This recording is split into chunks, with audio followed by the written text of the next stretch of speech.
Hey everyone, Josh here, and today we're going to have a video discussing how to find an accountability partner and also to know why they're so important. So let's get into it. So the first thing that we need to know is why are they great and why are they really important for us to have? So having an accountability partner is really valuable because it's training our own muscles to be honest. Honesty, crucial. For any of you who are married, you know that you have to be honest with your partner. Even if you have any friends, you got to be honest with them, because the more that we're lying to each other and the more that we're building up this thing to hide away when things are going wrong, that just sends us into a deeper pit, and that's harder to get out of. So we really want to try and build ourselves up in building that honesty muscle, building that integrity muscle. And when things are hard, we're able to share it. So that is a big reason of why we want to find accountability partners, because even though they're not a person that you'll be married to one day, if that's something that you want to be in a relationship in the future, that's something that you're going to really want to practice. And it doesn't come easy. It doesn't come from nothing. It's not just one day you get married and poof, I can talk about anything in my life. No, we have to really build that up. And talking to your friends really deeply, really personally about things that are really important for you, about your vision for your future and a vision for your life, that's going to be a nice progression up to the day that you can talk to a partner in the future about these things. So that's why it's really important to have, and it helps us to become closer to the people we want to be close to. So just like any muscle, just like anything you want to train, you have to put in consistency and you have to put in some work to get it. It's going to be difficult in the beginning. It's not the easiest thing in the world to share honestly when you're down in the dumps. I've been there, I've seen friends who have been there, and it's not hard to do. But I really implore everyone to give it a try. And I want to go through 3 simple steps that can help you just find an accountability partner and try to stick with them. Something that can help you build the foundations of honesty, that will help you become the person that you envision for yourself, help you build your sexual integrity. So the first step, find someone that you believe will help you. Sounds simple enough, right? Maybe it's hard to think about. So you have to really think deeply. Who's somebody that can help you? Well, a quality in somebody that can help you is somebody that you trust and somebody that you feel safe with. So sometimes that's not even a partner, and sometimes that's not even a parent or a sibling, because sometimes that relationship is so close that it's hard to share. I mean, I know sometimes parents, because they love you and care for you so much, it's difficult to open up to them. And sometimes it takes a little bit of practice to just get to that point. So it could be a parent, it could be a sibling, it could be a close friend. Maybe it's someone you don't even know. Sometimes it's easier to open up to people you don't know. But you have to really think about somebody that you feel safe with. And what I mean by safe is somebody that you don't feel judged by. Someone that can share something back with you and you'll feel, I can accept what they have to say. I'm not afraid to go to them and tell them, hey, I slipped up with porn today. And it was difficult. I was in my room for an hour, 2 hours, and I was totally lost and I didn't know what to do.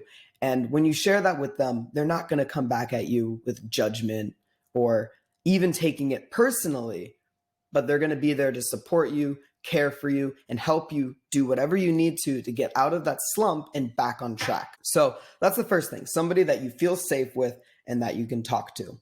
Second thing is, a person who's potentially doing a little bit better than where you're at, someone that you want to emulate. So this isn't necessarily like a mentor figure, but it's somebody who's at a point in their life that, hey, if I could be there, I know I'd be closer to the person I want to be. That one element, not the whole being they are, but just that one element. So if you know there's this person who was struggling with porn in their life and now they're not struggling, or maybe they're just not struggling as much, or they're emulating a quality that they're able to share with someone really closely that you wish you could do. Maybe they're able to share with their parents, and that's something that you want to get to. Then they've been there. They've been through the toughness. They can recognize what you're going through, and they can offer you the support you need to get to that point. So it's somebody who's in a place where you can share with them and they can really help you get out of it. Because you can have a friend maybe that's in the same spot as you are. You're just supporting each other on this journey. But sometimes when you're both struggling at the same time, that's difficult to motivate each other back up, which is why it's good to have a relationship with someone who's in a place where they can help pick you back up. Because, it's like when you're in an ocean, if both of you are drowning, you can't help each other. Somebody's got to be on a stable footing. Because if one of you is not stable, then it's difficult. So that's the second step. Somebody who you know is in a place where they can help you. And your third step is you want to define the relationship. This is a really important one that I think gets skipped a lot, because sometimes you'll go, and it's difficult to go up to people, and sometimes you'll go to them and you'll share with them, hey, I'm struggling with porn right now and masturbation, and it's not something I want in my life, and I would love if you could help me through this. And they offer to help, and that's the best step of all, getting to that point where you can ask somebody and they offer to help. But then you don't really know what to do with each other. I mean, you define that, but then you don't really know, okay, how are we going to help each other? Are we going to call once a day? Are we going to message each other every day? Are we going to call once a month? Are we going to do a Zoom call? Am I just messaging you what's happening? Are we doing this for a year, a week, a day? I'm not really sure. And then, sometimes it starts and then it kind of fizzles out because there was no definition of what's happening. So it's really important to define how long you want to be supporting each other. We really recommend here at High Noon that you do 3-month increments, because 3 months is a really good time period to make progress, but it's not a long enough commitment where you can feel stuck. And it's really good to help you see, is this working? Is this a really healthy relationship for myself? And if it's not, then great, you learned something in that process. And if the 3 months you found out, hey, maybe we're not a great fit for each other, that's fine. And then you can, the time period is ended and you can help find somebody else. That's great. So you'd want to define how long do you want to support each other for? And if it was great, you can go for longer. At the end of the 3 months, you can come back and say, hey, that was like the most helpful thing. I want to do that again. And they'd be like, yeah, I'm happy to help you again.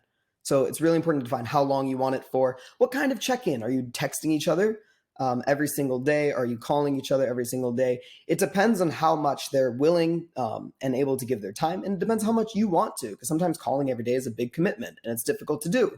So an easy one, the most simplest form is just checking in by texting every single day and maybe calling once a week. That's not too long of a commitment. That's maybe a few minutes every day of needing to think. Maybe you ask them to text you every day and just check in how you're doing and you send them a reply. So defining how long it is, what kind of check-in you want to do, and what do you want them to do for you? Do you want them to sit there and listen, or do you want them to maybe offer some advice or help you just do something to get out of it? Maybe you need them to give you a call randomly in the day. Maybe you figure out that at nighttime is when you're struggling the most, and they call you at night every single day, or they text you every night every single day, or they send you a picture of like something motivating. You define that, and whatever you feel is the best. And maybe you don't know yet, and that's okay. And that's why you can work with each other, and it's a growth process. So each time you have an accountability partner, each time you finish this, 3-month segment, or maybe it's a 1-month segment, whatever you decide, you learn about yourself more. And even when you struggle, if you're really with the motivation to want to get better, and they have the motivation to want to see you get better, you will learn something and it will help you on your journey. And maybe you'll have something like inspiring for yourself, and you'll hit like a total revelation, and you'll be like soaring through it. And maybe you won't. Maybe you're going to be sitting there, you're going to feel you made no progress, but there is definitely something to be attained out of it. So again, your 3 steps: find someone you trust and feel safe with. Second step, see where are they in their journey. Is this somebody that you feel is at a place where they can support you and you can build up an area of your life that they can help you at? And third, how long, and define that relationship. What are you going to be doing for each other? When you do this, you build incredible friendships. I've got one friend who I was helping over a year ago, and I just randomly reached out to him a couple months ago to see how he was doing. And we just kind of naturally formed this accountability relationship with each other. And that never would have happened without the foundation that we were able to build as friends over a year ago. So these can come out of nowhere sometimes, but when you have the heart to grow and to be in a place where where your sexual integrity, you want it to be, and you're striving to get there, then your accountability partner is an invaluable tool to bring you to that place. So I hope that was helpful for you. I hope you were able to get something out of it. If you want to learn anything more, you can go to highnoon.org, and there's so much content that can be there to help you out. We can even help you find an accountability partner, get you into a group if you're at that place, to give you the support that you need on your sexual integrity journey. Or you can go and check out some other YouTube videos. I'm sure somewhere that I'm pointing on the screen right now, because we have a lot of content on this channel to help you out. So we're signing off. I hope you can, this was helpful for you. Like, subscribe so you can find more content, and share it if you found it really helpful. And we'll see you all next time. Bye.